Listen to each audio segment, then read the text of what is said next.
Welcome back. So an author just turned the story of his son's adoption into a fairy tale, and now you can read it with your own little ones. Author Adam Swain Ferguson and illustrator Veronica Stanley Hooper in studio with us this morning to talk about their new book. Adam, good morning.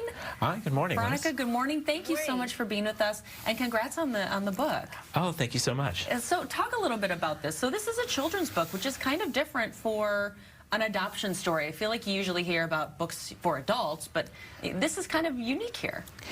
Yeah, so shortly after my son was born, I always wanted to be open with him about, where he came from in his own story. And so after he was born, I was filling up the nursery with all kinds of books. And most of the ones I found on adoption were all about like the mechanics, the status, or the pride, which is so amazing. But I didn't find anything that approached it from like a narrative point of view. And as a storyteller and a producer, I'm like, let me create something for him. And so I started telling him a bedtime story every night that, as I continued to just create it, I'm like, oh, this is actually really good. Let me write it down. And I quickly got connected with Veronica through a mutual friend, and Love Without Wings was born. Oh, sorry. I wanted to grab the. I grabbed it right off here. No, sorry. Those are the stickers. I want to look at it because I mean it really is beautifully illustrated. It's so pretty here. I mean, this had to be a journey as well to not just write the story, but to see it come to life, right?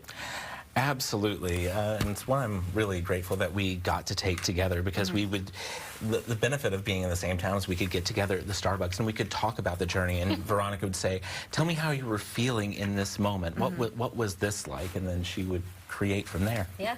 That's really amazing. And I do have to ask, you said that you came up with the story telling a bedtime story to your child? Yeah. My son is adopted, and after he was born, I don't think that you can introduce the subject too early. Yeah. And so from the time he was about a month old, I would just start to make something up as I would rock him to sleep at night and just tell it over and over and over until one day I wrote it down. And I was going to say, that was actually my next question. So did it evolve? It sounded like it was sort of an evolution that just kept changing. It kept changing. In fact, even as Veronica was illustrating it, it would change a little bit. I'm like, no, I think this actually works a little bit better. Can we modify the illustration just a little bit? Yeah. And Veronica, talk a little bit about the illustration process. What is that like to make that, like you said, to make that sort of dream come to reality? This project was different than any other that I had done before, and in the sense that it's telling a family's real story.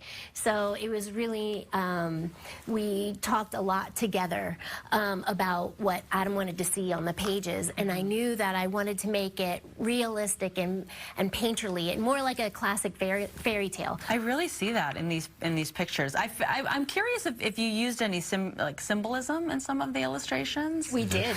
There's a lot of it. Really? Yeah. So the fairy trail that you see going through the glittery trail, each of the kings has a stone in their crown, and you'll see that the color of the stone is in the fairy trail, and the fairy herself is a turquoise color, and she's also a part of the trail. So all of them come together in a magical way. This is really beautiful. Yeah. That's really fantastic.